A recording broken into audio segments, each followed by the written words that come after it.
Welcome to Sports Scope, the most influential sports talk show in the nation.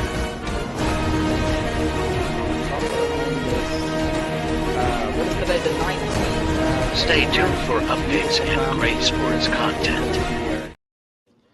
Hello, everybody. Welcome to Sports Scope. I'm your host, Robert Butler, on this 17th day of August. We're almost towards the end of the week, and I can't wait because I've been dealing with a sinus infection all week, folks, and I've been very busy in the day job. You know, the schools have started back here in the Nashville, Tennessee area, and the traffic's a little worse. To be honest with you, it's starting to pick back up again. Got Jim Jeffcoat coming in. Excuse me. He'll be here 30 minutes past the hour. We're going to have to ask him about this year's Dallas Cowboy team. They're very promising. I just read another article today. I had a list of the top defenses, the rankings of the defenses, according to Pro Football Network website put out, and they had Dallas as number one. I'm going to ask him about that. I'm going to ask him about that Trayvon Diggs. I was kind of somewhat of a little back and forth there with Dak Prescott, and maybe get a little Michael Parsons talk and a throwback question from his days and experiences playing with those championship teams. Also, Pickles Peyton Manning. Peyton Manning is teaching a class. I don't know if he's a part-time professor, full-time professor, temporary professor, but he is going to be involved in a communications class with the University of Tennessee. Also, the AP Top 10. Give him my comments, who I think has a chance to get into the playoff. That came out earlier this week. There's so many other stories. I could not keep up. We'll go ahead and take our first and only break, and we'll come back here and hit the ground running here on Sports Scope.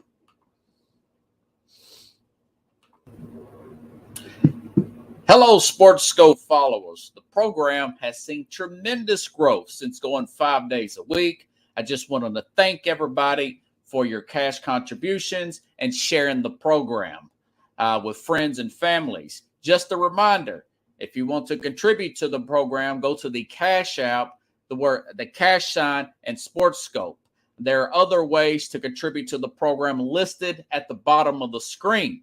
If you want to advertise on the program, go to Sports, that is Sports with an S, another S, Scope, SKOPE, at gmail.com, just like it's listed at the bottom of the screen.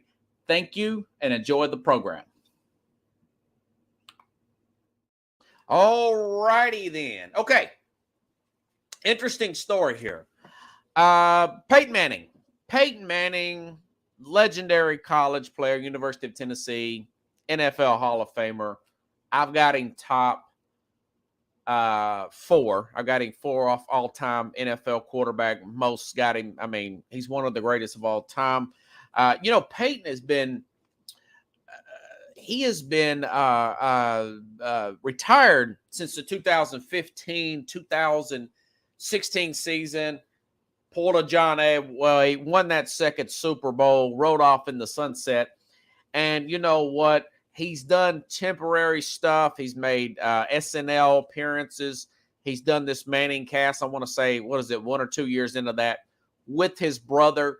Some of the stuff from behind the scenes has leaked out. He's very serious. He's cursing like, hey, man, where's the effing camera? So he's a very intense guy. I've got a theory on why he hasn't dove all the way in with that triple A personality he has, Pickles. Why he hasn't dove all the way into another career choice. I know that Peyton's got, he owns some of the Papa John's businesses. He's kind of got his hand in a lot of things. Net worth of about $300 million, which that could change. Maybe it could be worth more than that before you know it here. Peyton's all over the place.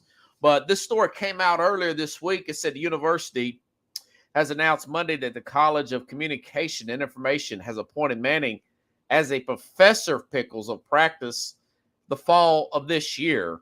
This particular term, and Peyton says, my time as a student in the College of Communication Information was a foundational experience during which I learned critical skills, messaging techniques, and I will continue to put those almost use daily. Manning said, I look forward to working with the college's talented faculty and directly with the students in an effort to ensure they are prepared for their future careers. We're guessing the Manning classes will be heavily attended. I could not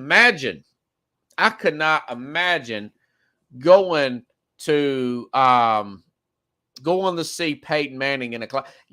Like it said, classes like this, some of these communication classes, sometimes you have, in some cases, I'm a communication major. I graduated communications degree, and some of them have like 15, 20 people.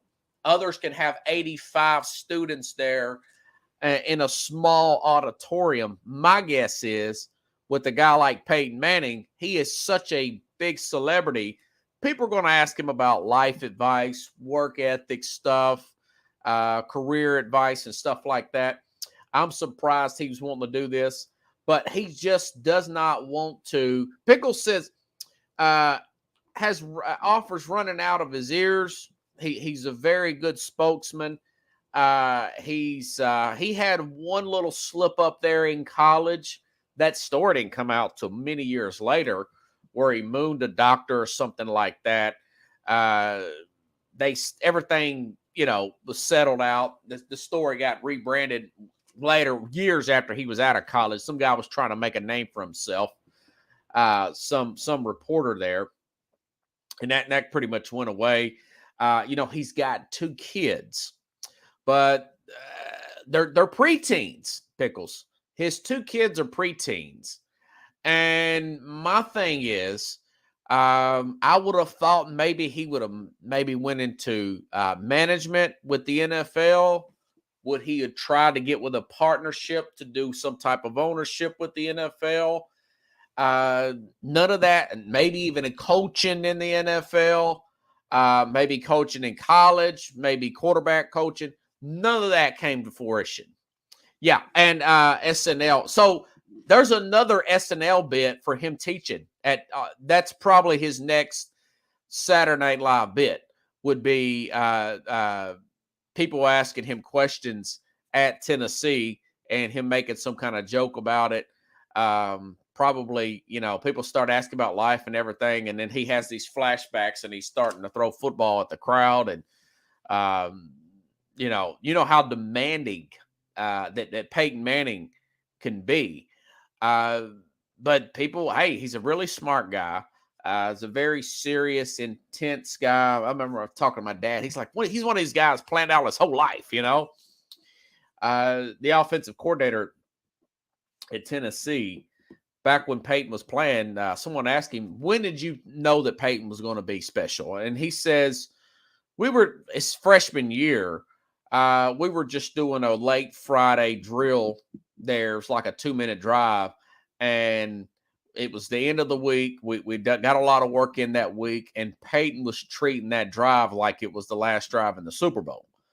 And he's like, this guy is just really intense, man. He is really dedicated to his craft. So it's interesting to see how that'll play out. Now, you say, well, what's your theory? All right. For those of you that watched the Manning documentary, I've seen it 2 or 3 times. And I thought the most interesting part about the Mannings, I think it was a 30 for 30. Could be wrong. It was on ESPN years ago. I thought the most interesting part was about his dad, Archie. His dad committed suicide when he came back from school. And he just says, felt like his dad left him doing that, abandoned him. And he says, I'll never do that with my sons. He's a very pro-family guy. So he really grew up in a lot of traumatic hardship. The sons, they kind of had it made, Dad was strict on them. Dad made them finish everything they did, this documentary. But it was nothing compared to how Archie grew up. And so pro-family. So my thing is, Peyton simply wanted to see his daughter and his son probably going to their school events. He really was involved in seeing what they're doing in school. Just little things, just spending I think he's one of those guys. His dad ingrained that in his head, and ingrained that in his other son. Was it Cooper? His other one, Cooper and Eli, to be family oriented and not abandon the family like he did. He felt like his dad abandoned him when he committed suicide. So I think that has something to do with Peyton. He's wanting to get that extra time in. They were really young when he won back in 15. One of them was still toddler size. He's holding the kids, one of the images. So now they're preteens, preteen, whatever. My guess is once they get in college, once those kids get in college, I think Peyton will dive into something. God knows what he will do. Maybe it be some kind of business. Maybe it'll be some kind of more involved in teaching and coaching at the University of Tennessee. Right now, that's what he's doing. He likes to help others. He's really into that. So that is my thing about Peyton. Like I said, I didn't expect it, but after doing research for that topic today, I just remembered what Archie said, the dad said about his dad committing suicide and leaving. He said, "Don't leave your kids, man. Don't leave those kids. Need you. They need you around." And he grew up in that football family, and Peyton saw how that the coaching can keep you away from your family. I've got Jim Jeffcoat coming on. Jim Jeffcoat coming on 30 minutes past the hour. He says those position coaches put a lot of hours. They put a lot of hours into their job, 60, 70, 80 hours a week sometimes. He says they do the work. They do the work. The head coach, basically 9 to 5. He even said that about Jimmy Johnson, Jim Jeffcoat is. And he was 6-year position coach. So that's interesting. Urban Meyer even said something about it. He said it hurt him that he missed a lot of his daughter's events and stuff. So Nick Saban said that, we have one date night a week, no matter what. I have that date night with my wife, and that's why he stayed married. It's a big thing with the families, coaching, playing.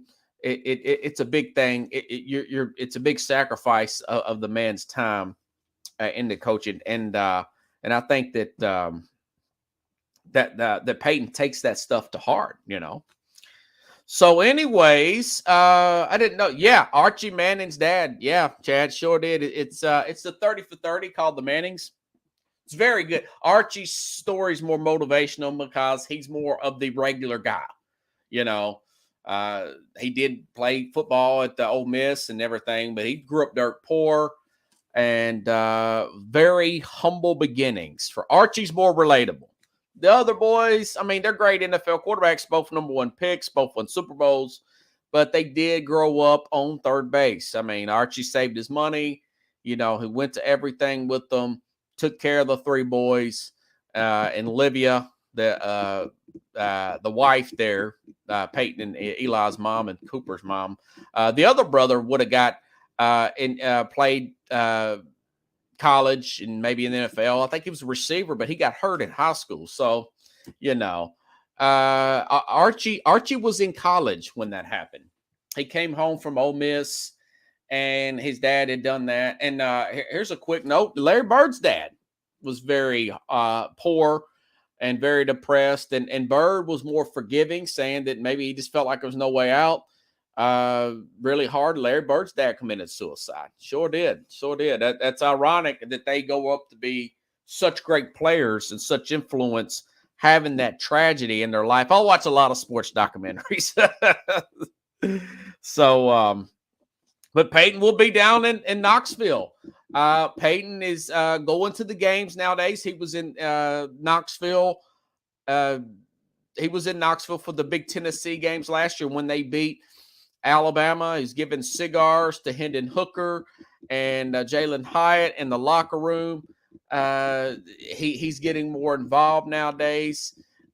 He's kind of doing his thing, He comes down to game day. The team has been in disarray for the last few years, and then here recently they've kind of got back on track, and he's kind of wanting to be a part of it. You see him everywhere. I saw him at the finals with Denver. He's got a place out in Denver. I guess he still has a condo or something out in Knoxville, Tennessee. The guy's all over the place. He's got Papa John's stores and everything, and Peyton is an interesting guy, man. It's hard to figure him out. Everybody's trying to give him a job. ESPN, ABC, CBS, Fox, they've been trying to get Peyton for years to be a color guy. I think he could be the next John. And here's my thing. Once those kids are in college, maybe he does. He's only 47. Maybe he does it at 55 or something like that. Maybe he does pull a John Madden and go into broadcasting full time. I know Brady's going to do it next year, but who knows? Peyton, somebody asked me about politics. Peyton's got too many friends on both sides of the aisle. I noticed that Marshawn Lynch was on the Manning cast. I don't think he wants the divisiveness that is involved in politics. I personally do not think Peyton will run for any office. I could be wrong, but I do not think that he will. Pickle says he would run for God. I don't think he'll do that, but he might. He might. He's Peyton. Like he said, he quotes Forrest Gump all the time. It's like Manning's like a box of chocolates. You never know what you're going to get. Yep, they sure did, Chad. So anyway, speaking of Peyton Manning, his former team in college is in the AP Top 25, University of Tennessee. I don't have much time to talk about this. I know Jim will be popping up here in the next 10 or 15 minutes. I think what I'll do is we'll get a little bit more involved in this tomorrow with Carlos Mad New Yorker Chavez as far as teams that he thinks can get to the college football playoff. And I'll say this. So the AP, I have more trust in the AP than I do the coaches poll. Speaking of Peyton, one of the biggest rivals of Tennessee was Florida, right? Steve Spurrier and that pressure cooker down there in Gainesville. He only coached there 10 years. The coaches poll, sometimes he would just vote for Duke to get in the coaches poll, the top 25. And he said he would do that because Duke gave him his first opportunity to be a head coach. How about Steve Spurrier? And most of the coaches give it to their a lower, an assistant or whatever you want to call it, some kind of intern. So the AP poll is much better than the coaches poll. It's much more accurate. I always look forward to the AP. It's usually a couple weeks that it came out, I think Monday or Tuesday, before the season starts. Labor Day weekend, which I can't wait. Not as good as matchups on this weekend as it should be, but there's some pretty good, not this weekend, in a couple of weeks. Now, there's week 0, which is the week before Labor Day. I think Notre Dame is going to play Navy. That'll be somewhat of a, and it's played in another country. Nothing huge, but I think South Carolina and North Carolina is a pretty good matchup here coming up that weekend. But it should be much better. LSU and Florida State's playing too, but I think it's on like Sunday night or whatever. They're playing at Florida State this time. But getting to this top 25. Now, Georgia's number 1. Georgia, back-to-back national championships. Kirby Smart coach team. I want to say, what they lose? 9, 10 players last year to the NFL. That doesn't count graduates. You throw the same number in the year before that, lost 9, 10 players to the NFL. And they haven't quite, and I don't know how they're doing in the transfer portal, but I haven't read anything of any major moves that they made. They recruit in the top 7, the top 5 every year, but maybe Kirby Smart's just a really good coach because their recruiting the last couple years hasn't been number 1 or number 2. It's been Alabama's out recruited these guys and they're still winning. So maybe their development, coaching staff, Kirby Smart's got this Dabo Swinney thing going either way, they've got a walk in the park schedule, and we talked about that before. It's embarrassing that a team that's won back-to-back national championships has got a schedule this easy. Now, of course, they still got to play at Tennessee, and then they got to play their SEC championship game. But they really don't have a tough schedule like a team that's won back-to-back national championships. That's one of my knocks. But as far as getting in the playoff, yeah, they can slide their way into the playoff somehow. I do not think they're going to get in this year. I just don't think it's going to happen. I think either they'll lose one, they'll slip up to maybe a Tennessee, or they'll lose the SEC championship game. And I believe that possibly 2 SEC West teams could slide in there, being a LSU or an Alabama. LSU, this guy, what's his name? Jalen Daniels. This quarterback's coming back last year. Remember, they got they lost a very tight opening game last year at Florida State. Bounced back. Now, Tennessee blew them out after that bye week, but they did bounce back and beat Alabama. Played Georgia for about a half, 3/4. Recruiting's got really good. Brian Kelly, very good coach. Proved that he was a good coach in Notre Dame. Immediately at LSU. Now, they got to play at Alabama this year. Okay? And let me just say this. Ohio State's number 3, and I do think this Ohio State's a little bit overrated. I know they're probably always a top 10 team because of Rondé's recruiting ability. They're extreme skill players. I mean, look at the NFL players they're putting out. These receivers, Marvin Harrison, I just talked about him the other day. Harrison's supposed to be top 5 pick. Some could say he could go maybe 3rd or 4th. I think that's a little crazy for a receiver because it's such a big quarterback heavy draft coming up in April. But they're actually, Pickles, ranked ahead of Alabama. The last time Alabama was ranked this low, they won a national championship. So they've got bulletin board material. Michigan's number 2, by the way. Practically everybody coming back, even their running back that I didn't think was going to come back. McCaffrey, their quarterback, who's also potentially be an NFL prospect. Somehow Jim Harbaugh worked out something with the NCAA where they put that suspension off. Okay. There's speculation that this may be his final year and he's going to hop to the NFL. There's some coaches on the hot seat, maybe go to a Tampa and get a lot of authority down there. I expect Todd Bowles to be fired. Maybe they get the number 1 pick in Arizona and they dump Kyler Murray and bring in a Jim Harbaugh. Maybe he doesn't, he always wears his welcome out everywhere he goes. He's a very strong, but hey, I do think they're a legit playoff team this year. Okay. They've got Ohio State at home. I want to say they play at Penn State, and a lot of people picking Penn State to make the playoff too. Penn State between Ohio State and Michigan. I'm not too sure about that. I think AC may find a way in, but I was reading today that Clemson's quarterback has taken leaps and bounds. He played in the bowl game. Now, Tennessee beat him in the bowl game. That Clemson defense is always good. It's really well coached. I'm sure Dabo Swinney wished he had his his defensive coordinator back, which is the head coach now of Oklahoma. He may have this guy back. By next year, because I think Oklahoma's, let me see if they're even ranked. Where are they at? I think Oklahoma's going to wash out quick. They're 20th in the AP. They did recruit really well. Would they lose 6 or 7 games last year? This guy, Lincoln Riley, left them with a pretty loaded team. He is Brett Venables. Brett Venables, Oklahoma coach, in my opinion, he's coordinator material. He's one of these overly animated guys.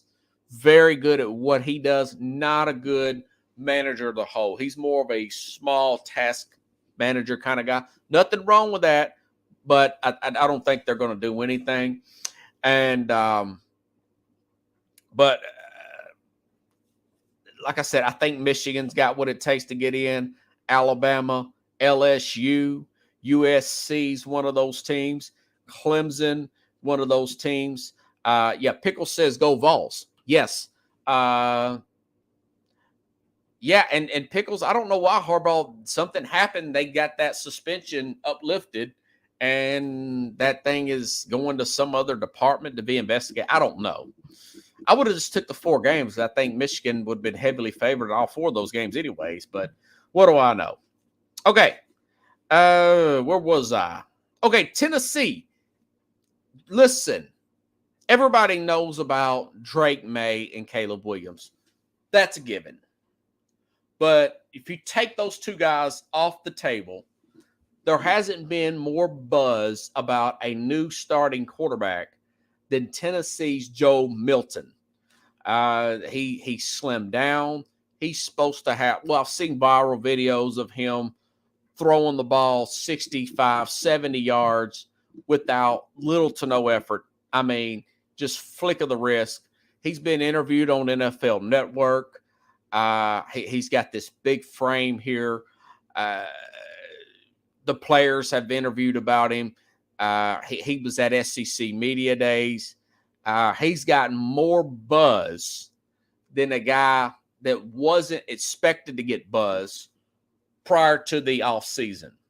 You know, we knew about guys like Drake May coming into the new season. He wasn't a highly recruited guy. This guy was a transfer from Michigan, okay? Joe Milton. He was a transfer from Michigan. When I first seen him at Tennessee, when he was behind Hooker, he looked kind of heavy to me. Kind of looked like Jamarcus Russell a little bit. But there are articles. Now, these aren't predictions, folks. I'm going to try to get you my final prediction in the Friday before Labor Day, or the Thursday, because I'll have Carlos Madden New Yorker Chavez in on Friday. So those are the teams that I do think that can make the playoff. Throw in Texas in there, University of Texas, 2 top 5 classes. Quinn Ewers, Arch Manning's having a very good camp. Quinn Ewers still the number 1 guy. I don't see that changing. That being said, I got a guy whose son went to University of Texas and a pretty top draft pick behind backstage here, and I'm not going to leave him waiting. Jim Jeffcoat. Hey, Jim. Hey, how you doing, Robert? Hey, do you like Texas this year to do something? It's going to be tough because they're playing Alabama early. They got to play at Alabama, yeah. Yeah, Tuscaloosa. So that's. Did you go to that game last year? No, I did not. Oh, okay. No, I did not. But I didn't know if your son was in town or whatever. People are underrating Alabama because it is Alabama and it is Nick Saban. How are you doing, Pickles? I haven't seen you in a while. Yeah. Hey, man. No, so I was want to bring you on for the last couple of weeks, man. I've been reading up on the Cowboys. Yes. What's your thoughts about Zach Martin coming back? That's the big news of the week. It's big. It's big because he is one of the top guards, if not the top guard in the NFL, and he solidifies that line. Tyron Smith, this is the first time he's been healthy for an extended period of time. The young kid they got last year has played well at left tackle. Now he's at guard. And, you know, with Zach Martin there, they're pretty good up in the front, and that's what's going to take for them to be successful. Do you see this line being better than last year? Do you see? Yes, I do. Okay. I do. Yeah. And I think they'll be better. There's a lot of reasons why the Cowboys will be better. First of all, getting Cooks helps them because that makes Gallup a number 3 receiver. And I would love to have the matchups that Gallup's going to get. He's going to be a big time. And the guy that's really is coming along is Jaden Tolbert. Nobody's talking about him outside of Dallas. Second-year speedster from the USFL, right? Yeah. Yes. No. Second, he is from South Alabama, actually. Oh, okay. Who was the guy didn't he get one of those semi-pro leagues? Devontae Turpin. Oh, okay. Turpin. I get the two mixed up. Yeah, Yeah. yeah. But their let me four ask top you this. receivers are pretty good. Yeah. Yes. All right. This is not a hot take. I'm not saying this because you're here. Is this the best team Dallas has had since your group 30 years ago? No, but they're the best team they've had in 10 years. Okay. Who was better, man? No, Romo had some pretty good teams. They had some good talent. But that is the best team they've had in the last 10 years. And this will be interesting because they do have the ability to play with anybody. And you got to remember, they led the league in points scored. People don't realize they average 29.7 points a game. Yeah. Well, they're fifth. And they're really good defensively. Yeah. Yes. Yeah. They're better defensively with this Machi Smith. He'll help them a lot. What are your thoughts on Mike McCarthy? I think it's a good thing. The national media does not agree with me. I think it's a good thing that McCarthy's calling the plays and Moore's moved on. They threw the ball too much. You know, Dak led the league in interceptions last year. I know. Think of where you but would everybody's talking about that. Yeah. And that's the big thing. But the thing that Dak did, he started getting a lot of interceptions after he was injured. Okay. And he missed those games. Came back. I don't know if he was 100%.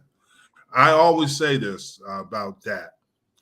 Dak is a guy that if out of 32 teams, 20 teams would love to have Dak Prescott as their starting quarterback. And his record against the NFC East is phenomenal. And that's the thing you got to realize. Yeah, you know what? I heard you guys talking about this the other day. I looked it up. The last time a team won the NFC East back-to-back, 2001 to 2004, that's over 20 years ago, was the Eagles. And that was, the Philadelphia Eagles, yes. So do you expect nobody's Dallas to win this year? I do expect them to win it. And Philly's talented, but the hard thing about it, and I've been on a team that went back-to-back. Yeah. That second year is tough. Plus, they are all worried about what happened in the Super Bowl. The Super Bowl's over. There's nothing you can do about it. Right. All you ever hear was, they didn't think they got a fair shot in the Super Bowl. It's over with. There's nothing you can do about it. Kansas City is champions. And when that's on the back of your mind, you just got to worry about winning games now. Yeah. Who do you think's the leader of this team? Dak Prescott. It is that. Okay. The reason why I asked that, this players poll, the top 100, they've got Michael Parsons as 9th. Prescott's 56. Yeah, but that's because of his pass rush abilities. Yeah. But Prescott he's the leader of it. Have you talked to the team this year? Have I talked? Not yet. Or called? Okay. Oh, yeah, you know what I mean. You'll see them and check out practice and stuff. Yeah, I'm going. We'll be back in town after the Seattle game, and I'll go over there and see them. Yeah, yeah. So, what are your thoughts on this running back core, man? That is a little bit of a concern because Pollard will be fine, but he got Rico Dowdle, Rico and Ronald Jones. If he's got a 2-game suspension, yes, and then you have Deuce Vaughn, but there are very few 5'5" or 185 pound back in the NFL. There's a reason for it. I'm not saying that as a negative against the kid. The kid is a good story, but let's be realistic. It's going to be tough when they get into the first. He was playing against backups. Let's see him against the first team. And did you see that video where he blocked Dante Fowler, Jim? Mm-hmm. Mm-hmm. Yeah, he's 6'3". Yeah, but could you imagine trying to block Jalen Carter? That may be a mismatch. That's exactly right. Wow. Right. Okay. Skip Bayless made a comment the other day. He says This is what the media is saying. Some of the media at ESPN and Fox. Skip Bayless says Dak is too insecure to be the leader of this team. He's saying that Dak is feeling a little insecure about the rise of Micah Parsons. Do you see any truth to that? I don't see any. Skip Bayless has always been, he was a reporter in Dallas, and the players didn't talk to him way back then because of all the stuff he made up. So nobody really listens to Skip Bayless. They don't even acknowledge him. Okay. And he was a reporter when I played, and he come up with some stuff. What's he, 74 now? Yeah. He's got some miles on him. Okay, there was another video, Jim, that went viral. Mm-hmm. Trayvon Diggs. You know what I'm talking about, don't you? Trayvon Diggs says, you female dog, bleep, you rear end. But you have to understand, that's football. That's football. Okay. We did it. We did it to Troy Aikman. Did y'all do that to Troy Aikman? Oh, yeah. And we were number one defense. I'm not so concerned now. No, it's not a big deal. It's not big. That's just, hey, you want to always try to get the upper hand in practice. And whatever you can do to distract the opponent or the offense, you're going to try to do that. I mean, they had fights. What's the big deal? Yeah. Everybody was fighting in camp. That's not a big deal. You get sore and tired, and you're tired. You want to just not hit anything. Yeah. Yeah. Well, I'm surprised you said that this is I think if you look at it, Pro Football Network, they have a list of defenses, Jim, this year, and they've got Dallas as number one coming into this season. Who was it? Stephon Gilmore added in as cornerback, man. I mean, I don't know if they're number one, but they're up in the top 5.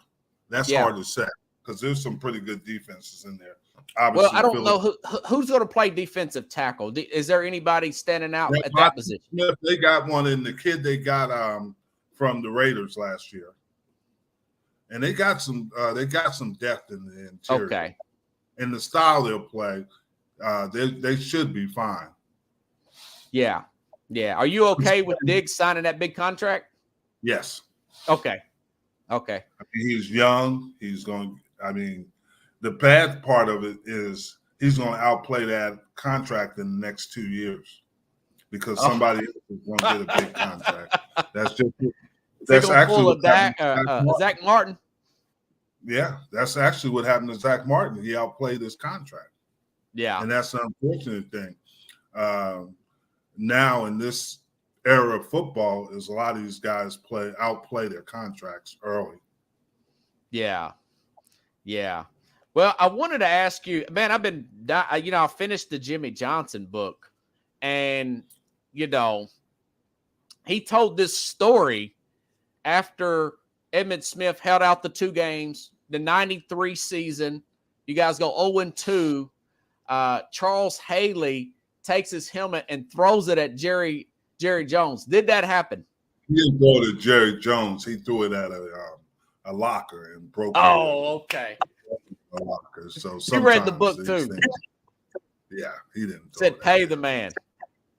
Yeah, he didn't even say that. He was just PO because we did lose. We lost 2 games in a row, and the last one was to Buffalo, who we beat in the Super Bowl twice. Yeah. Do you have any Charles Haley? I mean, I hear he's nuts, man. Do you have any Charles Haley stories? What he was bipolar. And, yeah. He was an interesting personality. He loved to play football, and he played hard, things like that. But he never showed up early. He couldn't sit in a locker room. He was always the last one in the locker room, and he just put on his gear and go play. He never sat in the locker room. And that might have been. And he was on medication, but they had to wean him to play in the games. So Fridays were when he had the bizarre behaviors. Wow. And so I guess, if it's legal, it wasn't part of the. He never gave you any problem? No. No. Did he try to? No, he was afraid of me. He was afraid of you? Yeah. Hey, man, so you're bigger than he is? New Jersey. Oh, okay. We're about the same size, but you gotta remember, I'm from Jersey. I know where the bodies are buried at. Oh, okay. There was a guy that played for the 49ers. You know who I'm talking about. Crazy guy, white guy, linebacker. I can't remember his name. Romanowski? That's it, Romanowski. Romanowski said that Charles Haley was a bully, and he bullied him. And he said he finally belted him a couple of times. That's his words, not mine. And then he said he left him alone. After that, everything was fine. Yeah. What do you think? Typical Charles. We had a lot of alpha dogs. We had a lot of guys. And he wasn't a bully. He wasn't. And that's a little problems what happened to the Dallas later on is because all these guys had left in free agency, and there was nobody there that could stand up to Charles. We had guys that weren't afraid to stand up to him. Yeah. And that's the thing. But I enjoyed playing with Charles. I enjoyed playing with him. He brought it every game, didn't he? Yeah, he played hard. You know, they got their first road win in 30 years. And it was your team that done that. Road playoff win. And so when did you get to the point where Jimmy Johnson's here? I think he took over, 89 or 88? 89? Yes, he did, 89. When did you get to the point where you guys are saying, this guy's a real deal, man? Did y'all have a particular game where you think, okay, we can win a Super Bowl with this group? When did that click in with you? When we went and beat Philly. And that's when we knew we were going to be pretty good because we had struggled against Philly in the previous. Was this in 92 or 91? This was 91. Okay. And they sacked Troy Aikman, I want to say, 12, 13 times. And after that, when we played them the second time, they didn't sack him at all. And we were pretty good. We were getting better on defense. And we had got better. And that's when we knew we had a chance. We went to the second round of the playoffs in 91. Okay. But we lost to Detroit with Barry Sanders. So what happened the next year, we got Charles. Now, you can never have enough pass rushers. Yeah. So we had pass rushers, and we had guys that could play the run. We had great linebackers, Ken Norton Jr., Darren Smith, Dixon Edwards, guys like that. And we had a really good secondary. So, yeah. Where would you here? I was thinking about this the other day. I think Trayvon Diggs, he led the league practically in interceptions in 21. Yes. Where would you rank him? Take Dion out. Would you put him up there with Kevin Smith and them, or would you put him ahead of those guys? I think he'd be similar to him. I don't think he's up there with Everson Walls yet. Okay. Or Mel Renfro, guys like that, because they were different. Now, what era did they play in? Renfro played. They actually started. They won 3 Super Bowls. Oh, okay. Renfro. But I was thinking last 30 years. 30 years. Last 30 years, Kevin Smith was a tremendous, and Larry Brown, but he's ahead of both of those guys. Okay, I thought it was just me. That's what I said. Yeah, he is. Would you put him over Newman? Yeah, I put him over Terrence. Okay, we're on the same page. That's what I was telling my audience, Jim.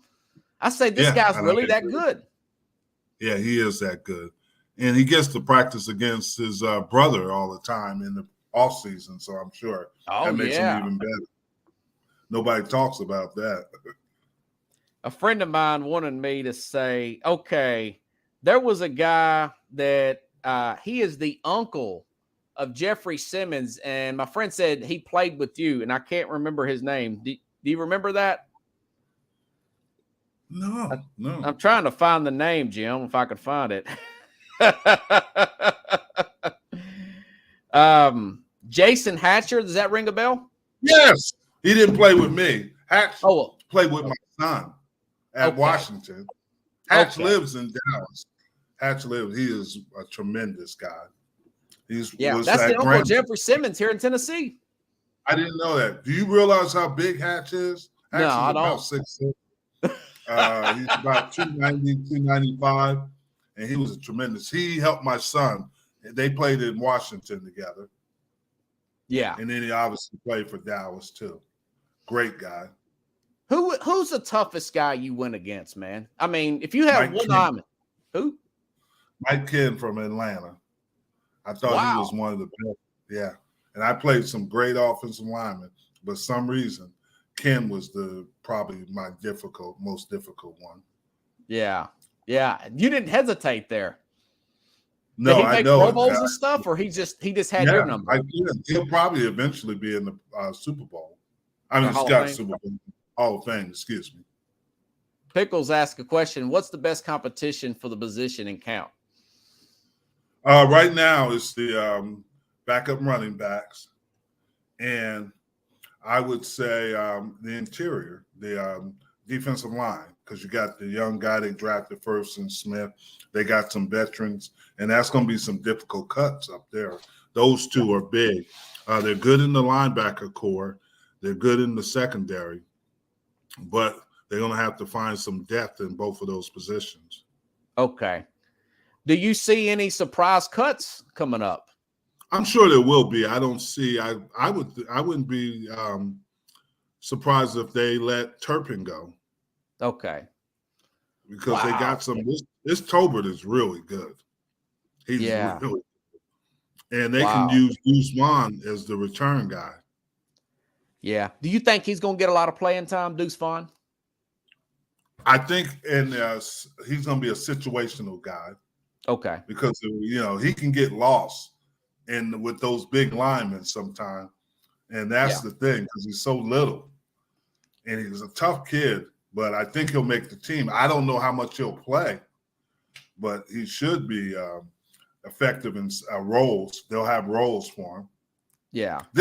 Everybody's talking about the running game. This is old Green Bay Packers, if you think about it. Yeah. And that's the thing. They say they're going to run the ball more, but don't let them fool you.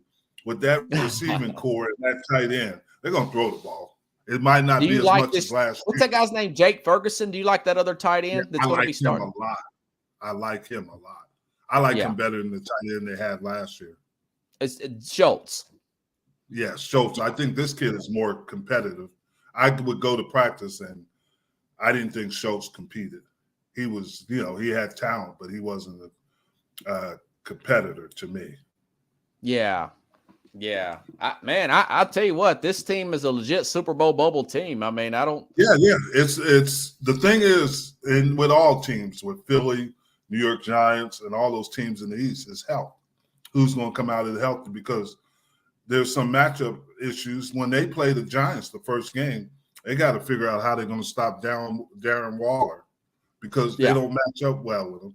You don't want to put a tight end linebacker on him because he's going to run by him, but you put a safety on him, he's too big. So Waller, if he's healthy, he's a matchup nightmare. Maybe put a corner on him, but I don't know. I think you'll beat the Giants. Don't tell Mac that. Oh, shoot. I know we're going to beat them. We haven't lost them in quite a while, but it's going to be a good game. It's going to be a good game because it's the first game of the year. Yeah. And, they got the Jets off that Monday night game, and that's in Dallas. You going to that game? Yes, I will be there. You're going to see Rodgers. Yes. Yeah. They haven't done well against Rodgers, believe it or not. They've struggled against Rodgers. Rodgers sees your number. He sees that cowboy uniform. His eyes get big, man. And the only place he's only won one Super Bowl, and it was in Dallas. Yeah. Yeah. But he's not in Green Bay now, and they're having offensive line problems, Jim. Big time. And they were on Becton. I don't know if they can fix those offensive line problems.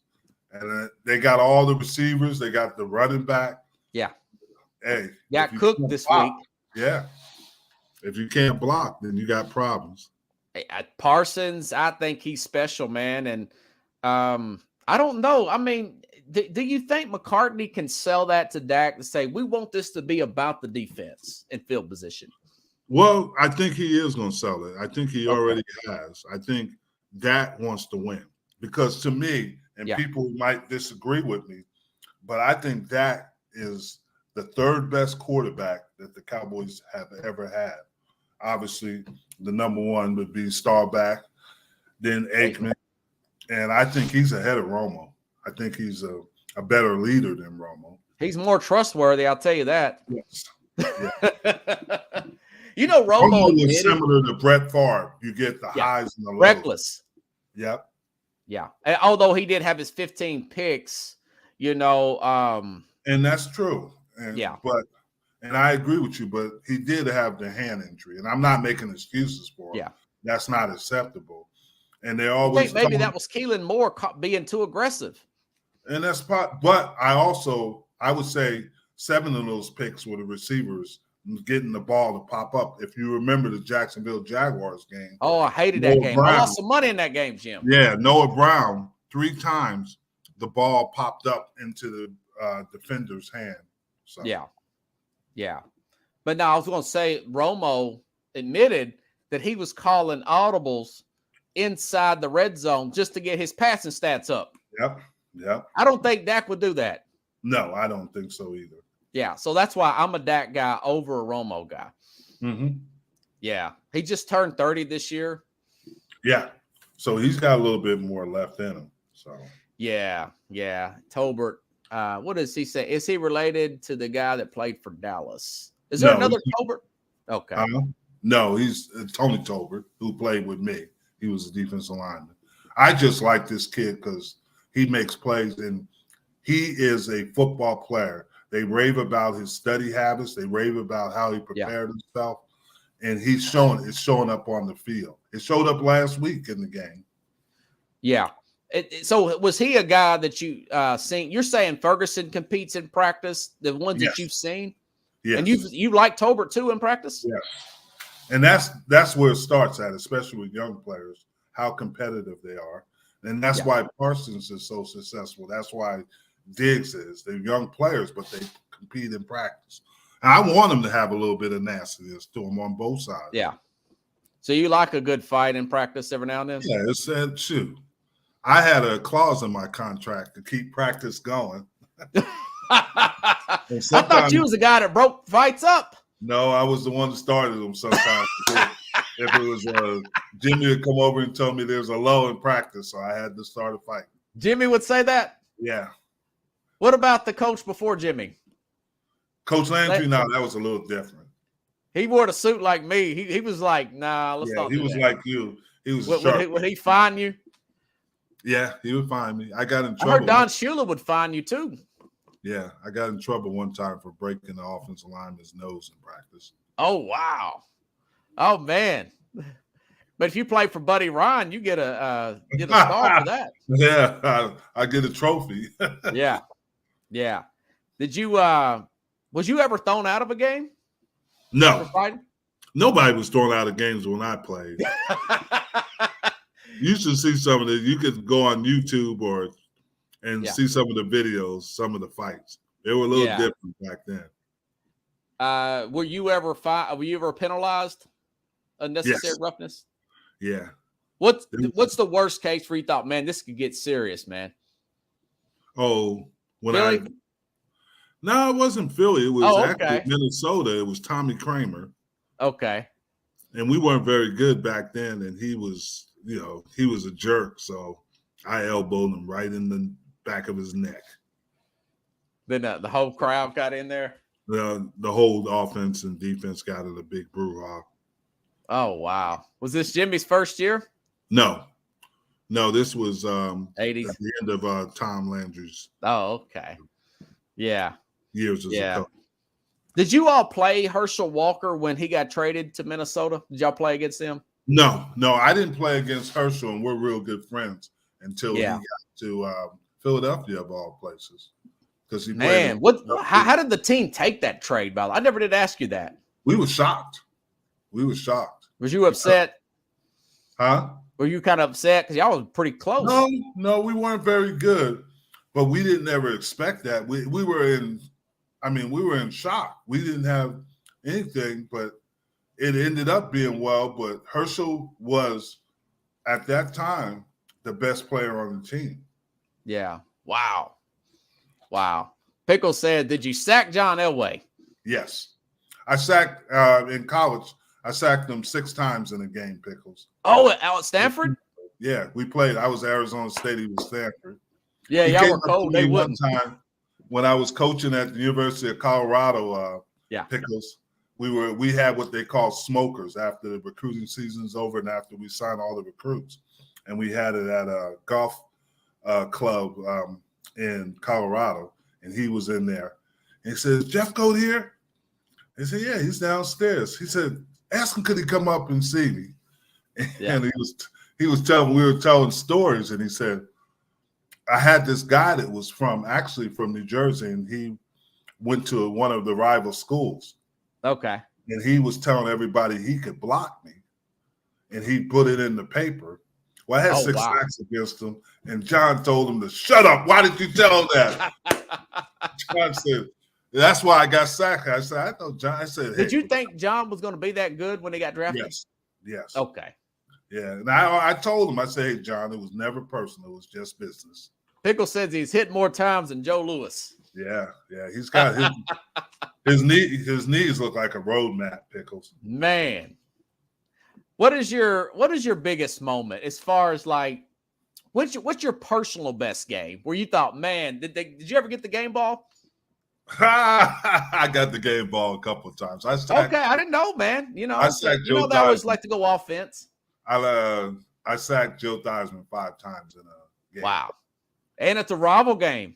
Yeah, and with Washington, I've Phil Simms, I've sacked quite a bit. Randall Cunningham is almost, when you have over 100 sacks, you've sacked a lot of quarterbacks. Yeah. Marino, Dan Marino, and Dan, all these guys, we came out together and we're good friends. Yeah, I was drafted together. Yeah. Man.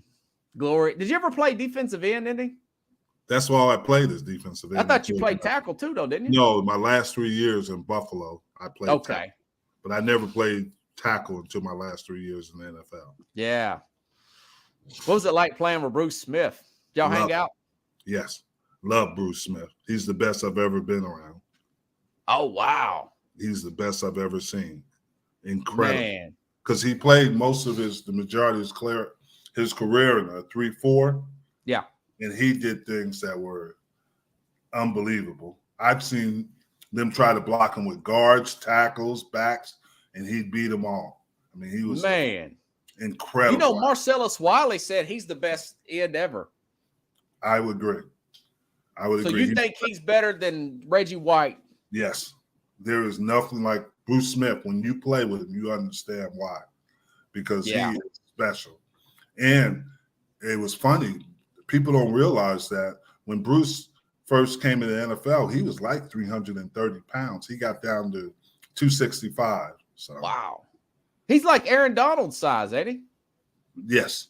Man. Yeah, Wesley Media Hub. You got a fan from Australia, man. There you go. All right. Nigel. Wow, this is going to be awesome, man. You going to be on the big show Sunday? Yes, I will be. Okay. And you've got Talking Shop. Yeah. Right? Yeah. J&B Talking Shop. And we do that on Tuesday nights. Is it Tuesdays now? I thought it was Wednesday. Excuse me, Wednesday nights. Wednesday night at 7 Central. Yeah, don't go to church. Watch football, baby. I'm just kidding. No, so the big show is on Sunday. Yeah. 8 a.m. We do it early enough because we're both Central Time. So yeah, me and you both, man. I get up at 5 minutes till 6, Jim, to prepare for all those questions Mac sends me. I'm drinking I'll get up earlier to be on the show with you guys than I do to go to work. But really? Have fun though. Have a good time, man. I get up every morning at 3:15 to go train before I go to work. Yeah, before I go to work. So. Do you run and stuff, or you just do bike work? I go there. I run, I lift, and I go to the gym. The gym is only 5 minutes away from me, so I go to the gym and work out, and then I come home, take a shower, eat breakfast, and go work. Now, was that your football schedule back in the day? Yeah. They wanted me. It was interesting because I did that. Me and Herschel had what we call the Breakfast Club, and we were there at 5 o'clock every morning. But they wanted the younger players to see me work out and how hard I worked out. So I had to come in a little later when Jimmy got there. Wow. Oh, so yeah, I was just talking about that, Jim. Now you're saying that you guys, the position coach, y'all work longer hours than those head coaches. Yes. There's no question. How long did Jimmy work, man, at Dallas? Jimmy worked a lot. He worked long hours. He was in there with the other coaches. He didn't leave until the last coach left. Oh, okay. Because I thought you were telling me before that he worked harder at Miami. No, Jimmy worked hard. Jimmy worked. Coach Lansley understood you. Had the coaches come in early, and they left and had dinner with their families. Yeah, but that was a different time. Gotcha. 5 years, Jim. That's all he coached there. I know. Man, it's a pressure cooker, ain't it? Yeah, it is. It really is because the expectations are different. Yeah, and you was 6 years as a wasn't you 6 years as a position coach there also? Yes. And what was your I hours? played there 12 years. My hours? Yeah, as a position coach. As a position coach, I'd be in my office by 4:30. And what time did you leave? Shoot, I didn't leave till 11:30, 12. And I just wow. enough to close my eyes and then get back up and do it again. Man, did you work out with the players? No. I work out on lunchtime. Lunchtime, I go work out. And it wasn't as intense as a player. Yeah, I got you. Well, I appreciate you coming on, Jim. Oh, you know I do it for you, buddy. Yeah, man. And I will see you Sunday. All right. Yeah. I've got high hopes for Dallas this year, man. I do too. I really do. I think people are going to be shocked on how well they play. Yeah, in my opinion, I think that this is the best team since your group, but they got to prove it. I think that's a big deal winning that game like that. Oh, yeah. Winning the first win in 30 years. I mean, Yeah, and they got to play well in the playoffs. That's the big thing. And regardless of how their season ends, they got to play well in the playoffs because they've won 12 games the last 2 years. Yeah, but I think they got over the hump last year, and and something else. I'm going to tell you this, and I'll let you go. Micah Parsons has got this habit. The last few interviews, he's starting to sound like Warren Sapp did. Yeah. When Warren Sapp in his later years in 99, 2000, every time you hear Warren Sapp interview, we want to win a championship. That's all he says. And have you noticed that Micah Parsons? Yes, I have. Yeah, kind of like you guys. I mean, he's not like there's a hunger about it because in a place like Dallas, when you won 5 championships, and the thing is that you expect to win. You become. I still live off of the championships I win, and you become a part of the legend because you had the Starbacks, you had the guys like that, the 24 sets that I came in with, the Randy Whites, the Ed Too Tall Jones, and you want to be a part of that. Man, that's what he said. He just don't want to be on TV and make a lot of money, Jim. There you go.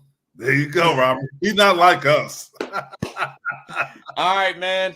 All right, buddy. Have a good one. I'll see you Sunday, buddy. All right. See you. All right, everybody. Jim Jeffcoat here. If you like the show, please share the show.